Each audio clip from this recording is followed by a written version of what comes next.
সকাল তো হয়ে গেল, সকাল সকাল রুটি বানিয়ে নে। ও এত গরম পড়েছে।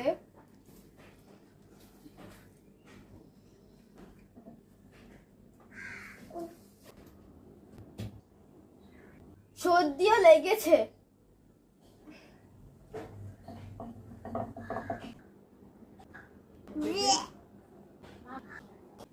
আপু কই রে, তোর কি রুটি বানা হয়নি? আমার তো খিদে পেয়েছে অনেক। হ্যাঁ আসছি, দাঁড়া।